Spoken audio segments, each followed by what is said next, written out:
hace un tiempo. Estoy en la unidad de protección vegetal.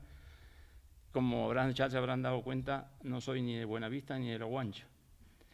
Y soy un poco más lejos de aquí, pero hace 20 años que tengo la suerte de vivir aquí y he llevado a cabo distintos trabajos en el ICIA, aparte en el ICIA, después me he tenido que ir otra vez al exterior, después volví. Empecé trabajando aquí con las levaduras del vino, en realidad estudiando las levaduras que hay adheridas a la uva, sobre todo el listán blanco, el listán negro, en Tenerife, en La Palma y en Lanzarote. Después trabajé un tiempo también en el Hospital de la Candelaria y hace ya unos 5 años que estoy en el ICIA ahí, ahora sí fijo, trabajando en la parte de protección vegetal. Y ustedes dirán, bueno, pues si trabajó en levadura, trabajó en un hospital, ¿a qué se dedica este señor? Bueno, lo único que tengo yo fijo siempre es que siempre estoy asociado a microorganismos. Entonces, en todas las áreas que he trabajado con la parte generalmente con la parte microbiológica.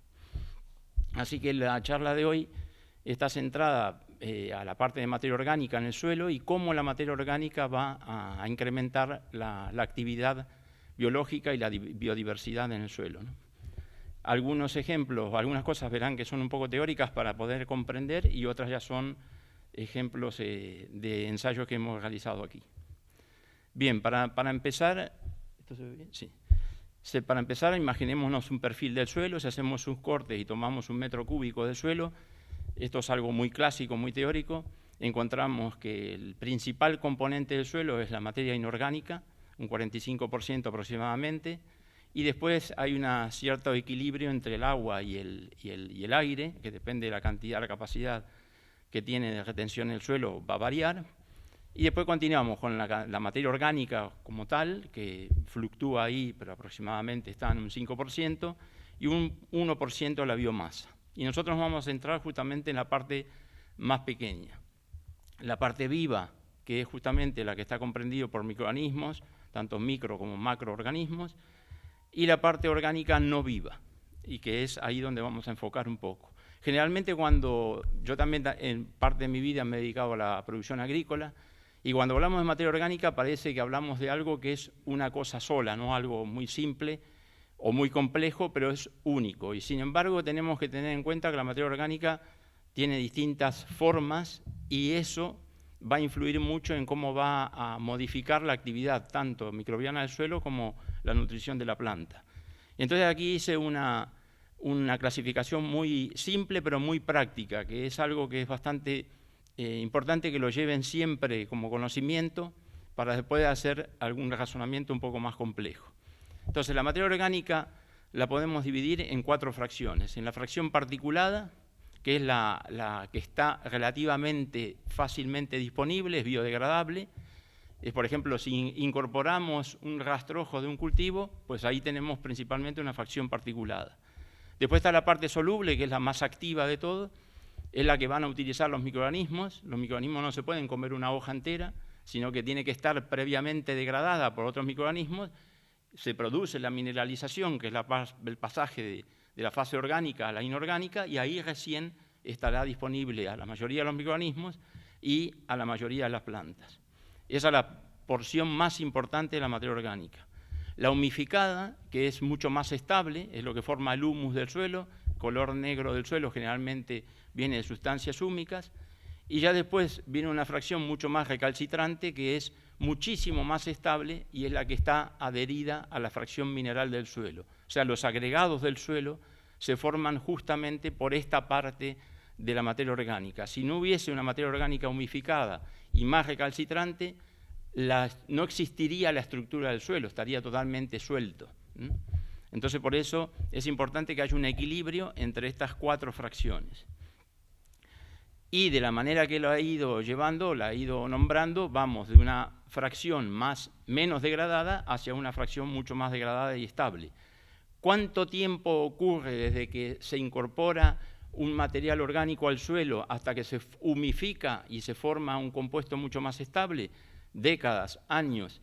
La primera parte, o sea, el primer periodo de solubilización es mucho más rápido, pueden ser días o meses, depende de la materia orgánica que estemos adicionando al suelo, que ahora eso lo vamos a ver, pero ya la parte de humificación y la parte de formación de compuestos mucho más estables, como ciertos polisacáridos o algunos complejos de lignina celulosa, eso es mucho más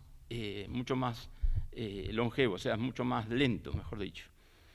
Bien, ¿cómo podemos incrementar la materia orgánica? Eso lo saben muy bien ustedes, lo aplican, lo utilizan a menudo en las fincas, ¿no? Pero generalmente tenemos distintas formas de agregar la materia orgánica y eso conviene entonces conocerlo bien para ver qué tipo de materia orgánica estamos aplicando. Si aplicamos compost, que el compost es un producto de una bioxidación siempre aerobia, que después lo vemos, con una fase sí o sí termófila tiene que tener, si no, no es un compost, o si agregamos un bokashi, que es muy distinto, que es una fermentación totalmente anaeróbica y no tiene fase termófila, son dos cosas totalmente diferentes.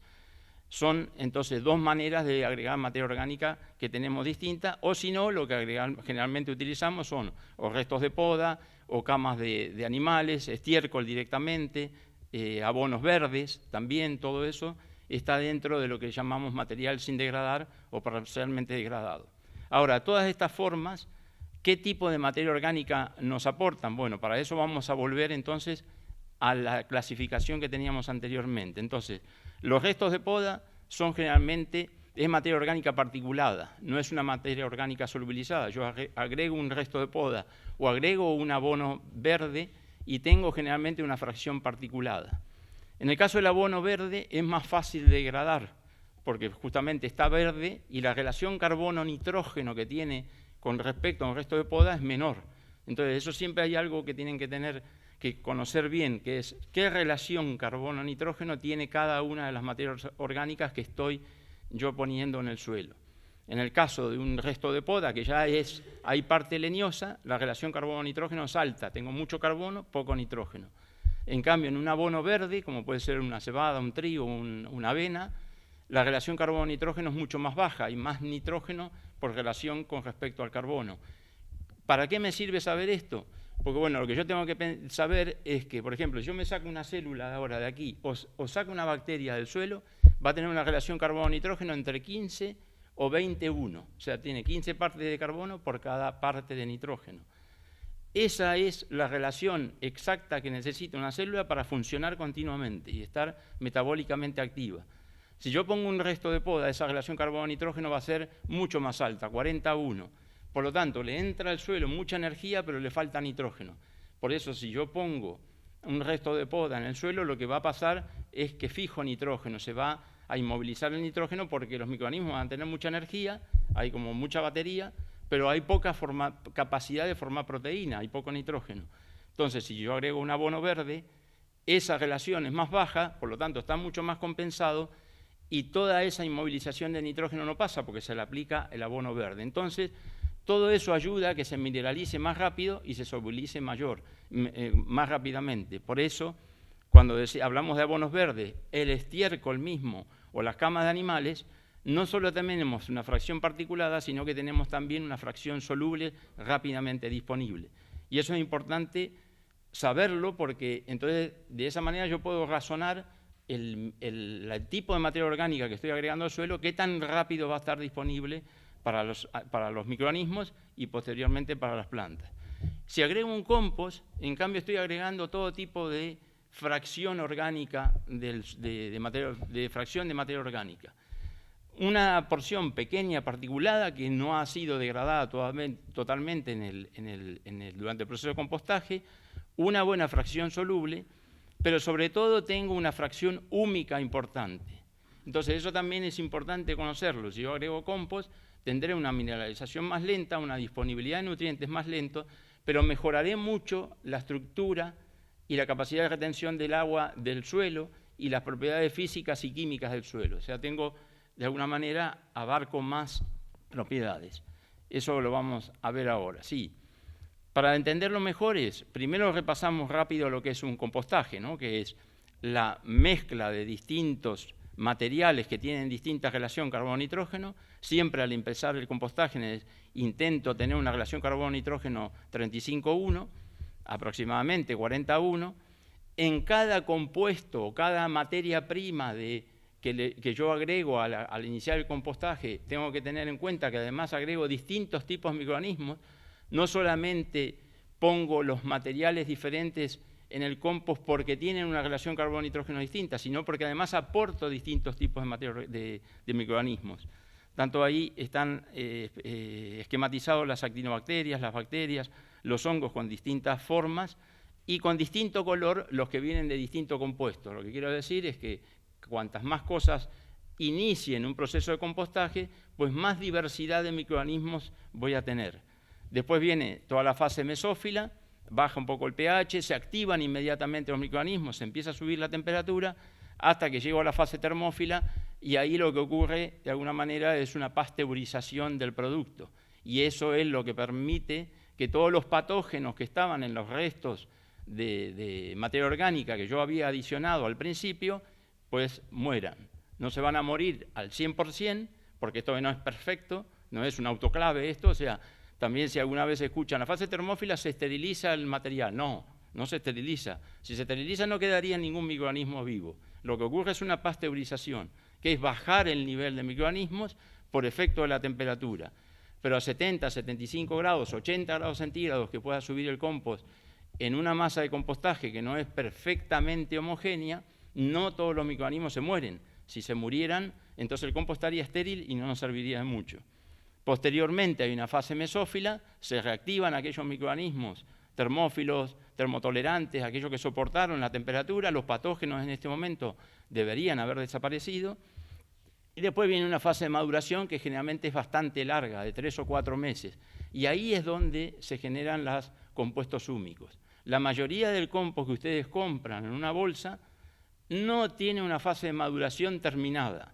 ¿Por qué? Porque es que si no vender compost no sería rentable. Entonces yo entiendo que el que produce compost tiene que parar el proceso mucho antes de que la maduración completa se haya logrado, porque si no directamente el compost tendría que valer 5 o 6 veces más de lo que vale. Entonces, ¿cómo pueden saber ustedes si un compost está por lo menos con la fase de maduración, una mínima fase de maduración terminada o no? Bueno, no tiene que estar caliente para empezar. Si hay una bolsa, ustedes compran una bolsa y está saliendo humo de la bolsa, es porque la fase de maduración no ha terminado, porque quiere decir que todavía estoy terminando la fase termófila o está empezando la mesófila, pero no tiene que haber actividad microbiana que levante la temperatura. Otra forma de hacerlo es mojar el compost. Lo mojan, lo ponen en la mano, le intentan que llegue a los 37 grados centígrados que podemos tener nosotros y lo huelen.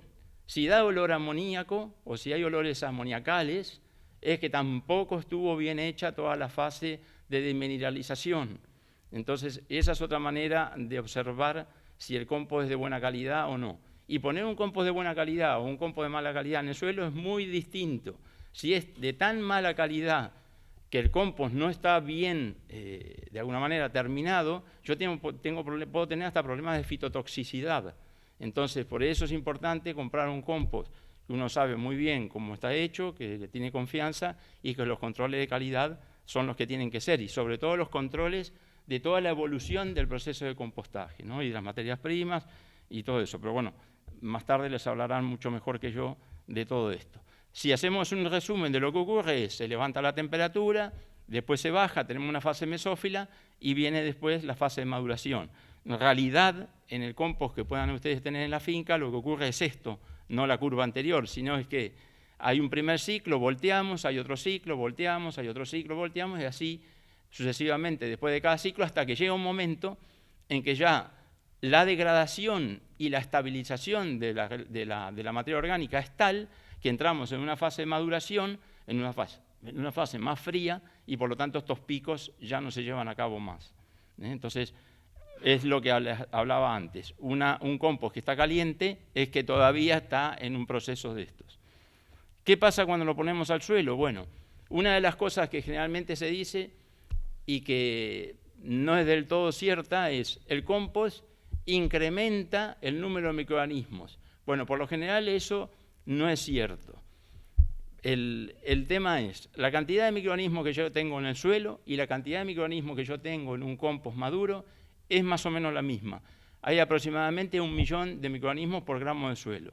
Por lo tanto, entonces si yo tengo aquí 1 kilo de suelo con 1 millón de microorganismos por gramo y 1 kilo de compost con 1 millón de microorganismos por gramo, si los mezclo, sigo teniendo 1 millón de microorganismos por gramo. O sea, no aumenté la concentración, aumento la cantidad porque agrego 2 cosas, pero no aumento la concentración.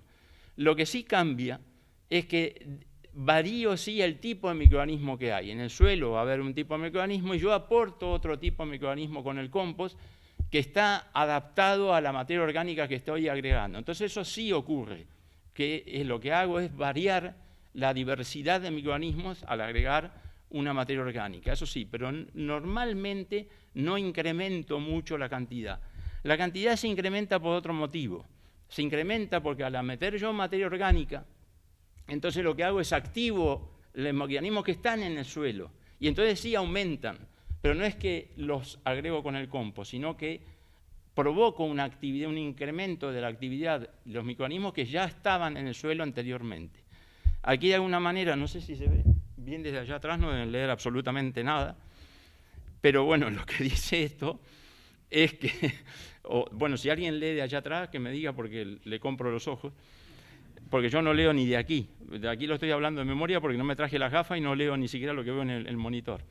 Pero bueno, lo que quiere poner esta parte es, lo que estaba hablando recién, es que incremento la diversidad, pero además hay una cosa muy importante cuando agrego materia orgánica y sobre todo cuando agrego compost. No solamente activo la fase metabólica del suelo, sino que mejoro las propiedades físicas y químicas. Las propiedades físicas principalmente porque mejora la capacidad de retención de agua, el suelo queda mucho más esponjoso, más aireado, las raíces podrán desarrollarse mucho mejor, y la parte química es porque aporto nutrientes. Entonces va a haber más disponibilidad de nitrógeno principalmente, de fósforo, de potasio y de todos los nutrientes que necesitan la planta. ¿Cuál es la ventaja con respecto a un fertilizante químico? Que esos elementos minerales que necesita la planta se van a empezar a formar a medida que la planta los necesite, porque lo que yo necesito previamente, la planta no va a utilizar el compost como tal o la materia orgánica como tal, previamente se tiene que mineralizar. Y la actividad de los microorganismos va a estar dada por el consumo que tenga la planta, o sea, ahí hay una hermandad perfecta entre la planta y los microorganismos del suelo o los microorganismos de la rizósfera, que es lo que vamos a ver un poquito más adelante. Posteriormente, entonces, lo que le decía, el carbono de la materia orgánica incrementa la actividad de los propios microorganismos que había en el suelo. El efecto rizoférico de la planta también provoca un estímulo de la aparición de determinados microorganismos, que además la planta los selecciona, y una vez que ya se desarrolla la planta y está en fase de floración, es el momento máximo de mayor actividad. ¿En qué momento tenemos la mayor actividad del suelo? En el momento en que la planta está en floración, porque es el momento en que la planta más cantidad de nutrientes va a estar sacando del suelo. Ya cuando entramos en una fase de senescencia, lo que hace la planta es lo que ha acumulado en hoja y en tallo lo trasloca hacia grano. Entonces, en ese momento la extracción que hay del suelo es menor y la actividad microbiana en el suelo entonces empieza a decaer. Eso sería un poquito el resumen de lo que va ocurriendo cuando vamos agregando materia orgánica. Miren, yo le hice este esquema aquí con un ensayo que hicimos nosotros agregando distinta cantidad de materia orgánica al suelo. Entonces, fíjense, si yo incremento un 1% la materia orgánica que tiene el suelo aplicándole más materia orgánica, el incremento de la respiración del suelo, el suelo respira porque hay microorganismos, la mayoría son aerobios, por lo tanto captan oxígeno y liberan dióxido de carbono, y es una forma muy fácil de ver qué actividad tiene un suelo. Yo miro la respiración, que eso lo puedo medir sin ningún problema en el laboratorio. Entonces miro la cantidad de dióxido de carbono que hay, se está emitiendo, y puedo saber si entonces los microorganismos están trabajando o no en el suelo. Es como si aquí me ponen afuera, me cierran todas las ventanas y me dicen ¿cuánta gente hay adentro? Y yo no los puedo ver. Y pregunto, ¿puedo meter un tubito? Sí, meto un tubo. Mido la cantidad de dióxido de carbono que se está produciendo por hora y digo, bueno, debe haber 20 personas, porque más o menos porque yo le calculo cuánto respira cada uno y lo mismo hago en el suelo. Si le agrego un 2% de carbono, de materia orgánica, incremento un 1,9%, 1,9 veces, la respiración del suelo. Ven que no es lineal. ya empieza a bajar, y si agrego un 4%, que es una cosa ya que en la práctica no lo van a hacer porque no sería rentable, ya agrego, incremento dos veces la respiración. Si agrego 6%, incremento casi 3, y si agrego un 10%, incremento casi 4. Ven que no es lineal, pero sí hay una relación, una correlación buena entre la cantidad que agrego y cómo activo la respiración en el suelo. Por supuesto, cuanto más agrego, la relación disminuye. Ahora, ¿es lo mismo agregar cualquier tipo de materia orgánica que hablábamos antes? No. Si yo agrego estiércol, por ejemplo, la mineralización va a ser muy rápida, es un compuesto con una relación carbono-nitrógeno baja, los nutrientes están fácilmente disponibles y entonces los microorganismos del suelo se activan rápidamente. Si yo quiero agregar una materia orgánica que rápidamente esté disponible para los microorganismos y para las plantas, obviamente que una cama de vaca, de caballo o un estiércol va a ser el más rápido que voy a tener, pero también es el que menos efectos en las propiedades físicas del suelo va a hacer, porque no tengo fracción húmica, que es lo que hablábamos antes de las distintas fracciones de materia orgánica. Acá casi todas el estiércol solamente va a aportar principalmente una fase soluble. El abono verde aportará una fase soluble menor que en el caso del estiércol, porque tiene una buena parte particulada que tengo que esperar que se mineralice y por lo tanto la actividad de microorganismos va a ser menor y más lenta. Y después el compost, de alguna manera, va a estar entre medio de los dos. Pero ¿todos los compost son iguales? No. Pues depende del compost que esté adicionando y el tipo de suelo que tenga y la temperatura y una serie de variables que tengo en el suelo van a hacer que la respuesta sea diferente. Y eso uno también lo tiene que tener en cuenta. Y ustedes lo habrán visto, que a veces compran un compost u otro y no pasa siempre lo mismo. ¿Por qué ocurre esto? ¿Por qué los microorganismos reaccionan rápido? Porque fíjense, la mayoría de los microorganismos en un suelo desnudo no están activos, que es la parte roja de ahí, la primera. La parte amarilla de ese gráfico son los microorganismos que están listos para actuar, pero están sentados, como todos ustedes ahora. Así. Y la parte gris es lo que están dormidos, como algunos otros que están por ahí también. Igual que esta población son los microorganismos. Algunos nos movemos un poquito más ahora porque nos toca, otros están ahí agazapados mirando a ver qué dice y otros están con el párpado complicado. Y otros, que por suerte aquí no hay, ya están muertos. La fase muerta de los microorganismos, la fase de la biomasa muerta. ¿Qué ocurre cuando yo agrego un compost o agrego materia orgánica? Los que estaban ahí inactivos, pero viendo lo que pasaba, enseguida se activan, ¿no? Como cuando uno va a un sendero y se para en un lugar donde todo el mundo se para y aparecen lagartos de abajo de las piedras. Entonces, ¿los lagartos estaban? Sí, pero los veía no. Pero cuando vieron que se me podía caer algo del bocadillo, aparecieron por todos lados. Y aquí pasa lo mismo. Esa fase, esa parte amarilla que está potencialmente activa, pero metabólicamente inactiva, enseguida se activa, es la rápida, la que tiene una rápida respuesta. Y los que están en dormición son mucho más lentos. ¿Por qué? Porque están en forma de esporas, porque están encapsulados, están en una situación celular que necesitan un estímulo para que salgan de esa situación, ¿no? El dormido que está ahí y por más que lo sacudo, no despierta, bueno, algo así le está pasando y hasta que sale de esa situación, entonces recién ahí puede llegar a estar activo. Veámoslo de otra manera, más fácil. Si tengo un suelo desnudo, no hay nada, no hay ninguna actividad, nada que estimule los microorganismos, la mayoría están ahí dormidos, metabólicamente inactivos, entra el compost y entonces todos empiezan a tener actividad, es como si aquí nos ponemos a hacer bicicleta todos, seguimos siendo los mismos, pero respiramos mucho más y levanta la temperatura. Entonces, bueno, ya si levanta la temperatura mucho nos convertimos en un compost y empezamos a morir por la temperatura. Pero en este caso, lo que pasa cuando entra materia orgánica, los microorganismos se ponen activos. Pero como los microorganismos no se ponen activos porque sí nomás, se empiezan a querer entre ellos y se empiezan a multiplicar. Tenemos que tener en cuenta que una bacteria en 30 minutos tiene un hijo, o un hongo en 24 o 48 horas tiene un hijo también. Por lo tanto, toda esta fase de multiplicación que tiene un microorganismo es muchísimo más rápida que lo que nosotros nos imaginamos porque siempre todo lo humanizamos, ¿no? Bien, ¿Qué otra cosa también nos activa muchísimo la actividad microbiológica? Pues bueno, la planta, obviamente. ¿La planta por qué? Porque elimina exudados, secreciones, y se forma un complejo debajo de la raíz que se denomina justamente rizósfera. Tienen que pensar en una cosa, que aproximadamente el 30 y el 40% de la energía que es capaz de generar por fotosíntesis la planta, la va a mandar a la raíz.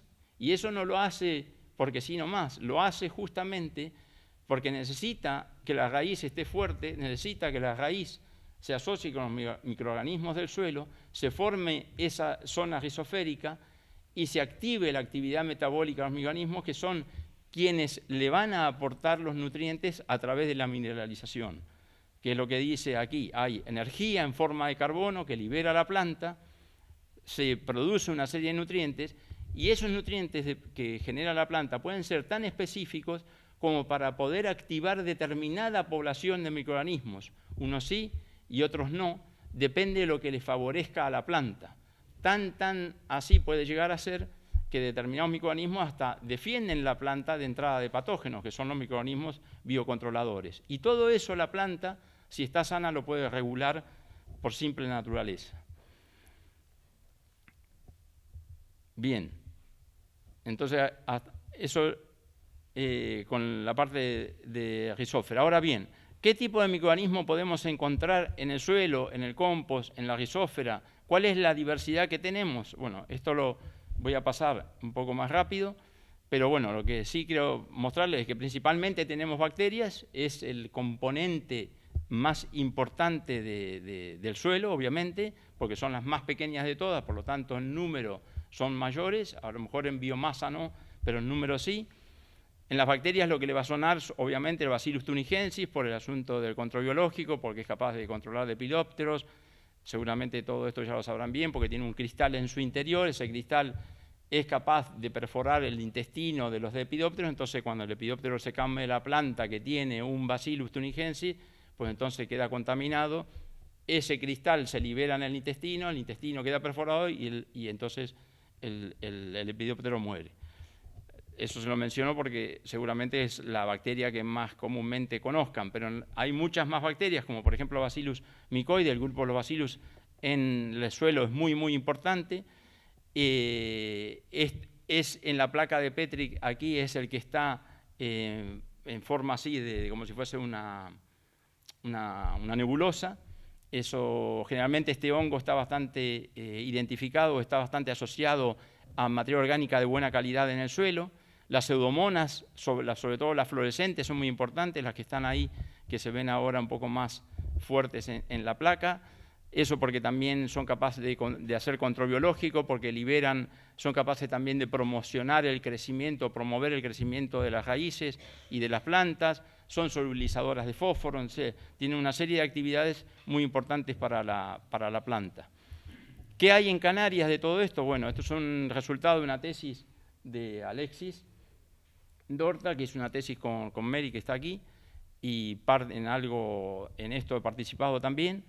Y esto, fíjense que estos son suelos de aquí del sur de invernadero de tomate, y la mayor parte de los microorganismos que tenemos es Bacillus y pseudomonas, que están marcadas aquí. Las pseudomonas tenemos 5 especies distintas y de Bacillus 6 especies diferentes.